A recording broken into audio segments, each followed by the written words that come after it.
இனிய தமிழ் வணக்கம். வெல்க தமிழ். நலந்தானா நலந்தானா உடலும் உள்ளமும் நலந்தானா. இந்த பாட்டை கேட்ட உடனே உங்களுக்கு மேலோட்டமா பார்க்கும் பொழுது நலம் விசாரிக்கிறாங்க அப்படின்னு நினைப்போம். அதையும் தாண்டி சிந்திச்சு பார்த்தா இந்த நாதஸ்வரம், மேளம், சிவாஜி கணேசன், நாட்டிய தாரகை பத்மினி இவங்களோட நினைவு வரும். அதையும் தாண்டி இதுல சில விஷயங்கள் பொதிஞ்சிருக்க உண்மை இன்றைய காலகட்டத்தில் உள்ள குழந்தைகளுக்கு தெரியாது. இன்றைய இளைய தலைமுறைக்கு இதையெல்லாம் நாம எடுத்து சொல்லணும்.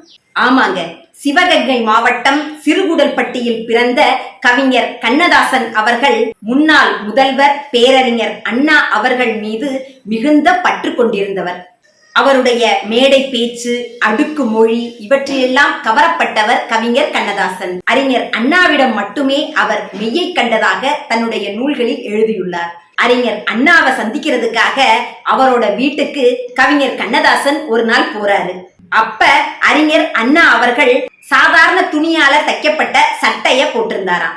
கவிஞர் கண்ணதாசன் அண்ணாவை பார்த்து, இப்படி சாதாரண துணியில தச்ச சட்டைய போட்டிருக்கீங்க, உங்களுக்கு ஜப்பான் சில்க்ல 4-5 சட்டை தச்சு கொண்டு வர்றேன், அளவுக்காக இந்த சட்டைய தாங்க அப்படின்னு சொல்லி அவர்கிட்ட சட்டைய கேட்டாராம். உடனே அண்ணா அவர்களும் சட்டைய கலட்டி கொடுத்துட்டாராம். கவிஞர் கண்ணதாசன் அவர்கள் வழக்கம் போல வீட்டுக்கு வந்ததுமே மறந்துட்டாரு. கொஞ்ச நாள் ஆயிடுச்சு, மறுபடி அறிஞர் அண்ணா அவர்களினுடைய வீட்டுக்கு போக வேண்டிய சூழல். அப்ப கவிஞர் கண்ணதாசன் பாக்குறாரு, அறிஞர் அண்ணா அவர்கள் சட்டை இல்லாம உட்கார்ந்து ஏதோ எழுதிக்கிட்டு இருந்தாராம். உடனே கண்ணதாசன் கேட்டாராம், என்ன அண்ணா சட்டை போடாம உட்கார்ந்துருக்கீங்க அப்படின்னு கேட்டதும் அண்ணா அவர்கள் சொன்னாராம், நீதான் நான் போட்டிருந்த சட்டைய வாங்கிட்டு போயிட்ட அப்படின்னு சொன்னதும் கவிஞருக்கு தூக்கி வாரி போட்டுருச்சு. ஆஹா, வழக்கம் போல நாம மறந்துட்டமே அப்படின்னு சொல்லிட்டு போனோன்னு முதல் வேலையா அறிஞர் அண்ணாவுக்கு சட்டைகள் தைத்து கொடுத்து விட்டாராம். சிறிது நாட்களுக்கு பிறகு அறிஞர் அண்ணா அவருடைய கொள்கையில் அவரும், கவிஞர் கண்ணதாசன் அவர்கள் அவரோட கொள்கையிலையும் பயணித்துக் கொண்டிருந்தார்கள். 2 பேருக்கும் கொள்கைகள் மாறினாலும் கொண்ட அன்பு மாறவே இல்லை. அறிஞர் அண்ணா அவர்கள் எதிர்பாராத விதமாக புற்றுநோயால் பாதிக்கப்பட்டு சிகிச்சைக்காக மருத்துவமனையில் அனுமதிக்கப்பட்டிருந்த நேரம். இப்ப கவிஞர் கண்ணதாசனால அண்ணாவை பார்க்க முடியாத சூழல். இப்ப ஒரு திரைப்படத்துக்கு பாடல் எழுத சொல்றாங்க. அது என்ன படம்? தில்லானா மோகனாம்பாள். தில்லானா மோகனாம்பாள்ல நடிகர் சிவாஜி கணேசன் நாதஸ்வர வித்வான், நடிகை பத்மினி ஆடலரசி. இவங்க 2 பேருக்குள்ளயும் மனசுக்குள்ள காதல் வளருது. ஆனா பத்மினியோடைய அம்மா இந்த காதலை தடுக்கிறாங்க. இந்த சூழல்ல சிவாஜி கணேசனுக்கு கையில அடிபட்டுருது. பத்மினியால அவரை போய் மருத்துவமனையில பார்க்க முடியாத சூழல். சிவாஜி கணேசன் கொஞ்சம் சரியாகி 2 பேருமே ஒரே மேடையில கச்சேரி பண்ண வேண்டிய சூழல். கையில அடிபட்ட சிவாஜி கணேசனை நலம் விசாரிக்கணும் அப்படின்னு பத்மினி விரும்புறாங்க. இந்த சூழ்நிலை கவிஞர் கண்ணதாசனுக்கு பாடலாக எழுதுறதுக்கு சொல்றாங்க. அவரு தான் அறிஞர் அண்ணாவை மருத்துவமனைக்கு சென்று பார்க்க முடியாத சூழலையும் இந்த சிச்சுவேஷனையும் இணைச்சு எவ்வளவு அழகா பாடலை எழுதியிருக்காரு பாருங்க. இங்க அறிஞர் அண்ணா தான் சிவாஜி கணேசன், கவிஞர் கண்ணதாசன் தான் பத்மினி. பாட்டை பாருங்களேன். நலந்தானா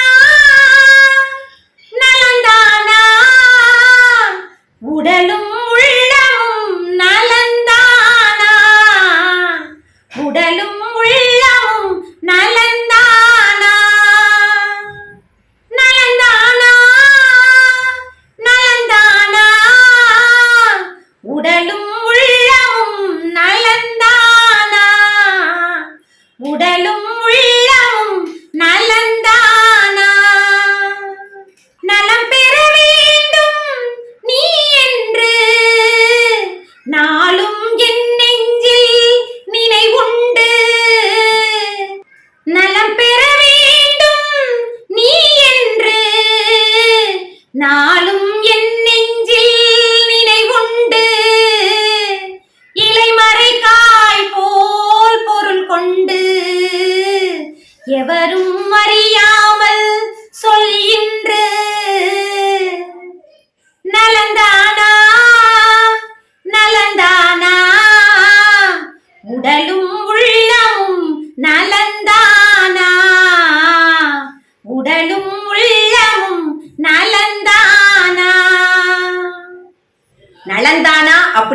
பத்மினி நடனத்துல கேட்பாங்க.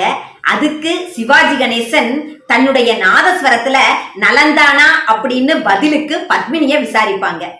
அடுத்த வரிய பாருங்களேன். கண்பட்டதால் உந்தன் மேனியிலே உன்பட்டதோ அதை நான் அறியேன்.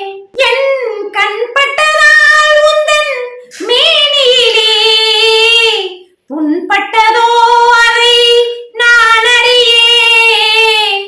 புண்பட்ட செய்தியை கேட்டவுடன் இந்த பெண்பட்ட பாட்டை யார் அறிவா?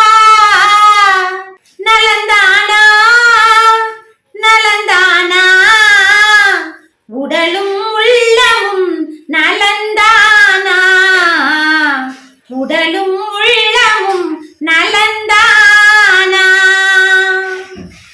நீ பேரறிஞன் என்று நான் கண்ணு வச்சதால உன்னுடைய உடம்புல புண்பட்டுச்சா? புண்பட்ட செய்தியை கேட்டவுடன் இந்த பெண்பட்ட பாட்டை யார் அறிவர்? ஆஹா, எவ்வளவு அருமையான வரிகள் பாருங்க. நடந்ததெல்லாம் மறந்திருப்போம், நடப்பதையே நினைத்திருப்போம்.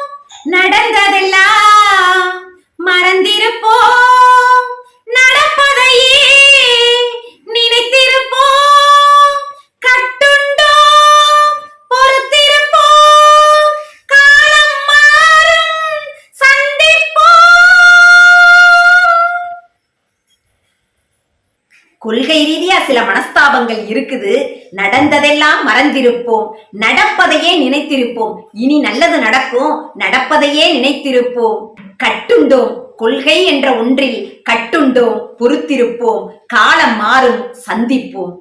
சிவாஜி கணேசன் பத்மினியினுடைய காதலுக்கும் அறிஞர் அண்ணா கவிஞர் கண்ணதாசன் இருவருக்கும் இடையேயான நட்புக்கும் எவ்வளவு அழகான பொருத்தமான ஒரு பாடலை அழகாக எழுதியுள்ளார். நலந்தானா என்ற பாடல் இனிமேல் உங்கள் காதுகளில் ஒலிக்கும் பொழுது உங்கள் கண்முன்னே நடிகர் திலகம் சிவாஜி கணேசன், நாட்டிய பேரொளி பத்மினி, பேரறிஞர் அண்ணா, கவிஞர் கண்ணதாசன் அவர்கள் நினைவில் ஆடுவார்கள் அல்லவா? இந்த உணர்வுகள் எல்லாம் நம் முன்னோர்கள் நமக்கு விட்டு சென்ற சொத்துக்கள் அல்லவா? இதை சிதைக்க நினைப்பதும் கூட ஒரு சமூக குற்றம் அல்லவா? பாரதிதான் சொல்கிறார் இப்படி, கண்களை விற்று சித்திரம் வாங்குவோம். ஆம் அன்பிற்குரியவர்களே, இப்படிப்பட்ட செய்திகள் எல்லாம் உங்களுக்கு எப்படி கிடைக்கின்றது என்று நிறைய பேர் என்னிடம் கேட்பதுண்டு. நூல் கொண்டு நூற்கும் நூல் நம்மை அழகுபடுத்தும், சொல் கொண்டு நூற்கும் நூல் நம் அறிவை மேம்படுத்தும். ஆம் அன்பானவர்களே, வழக்கறிஞர் த.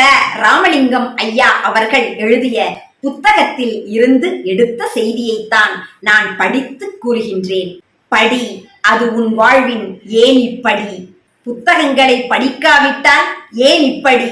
புத்தகங்களை வாங்கி படித்தால் ஏன் இப்படி? நன்றி, வணக்கம்.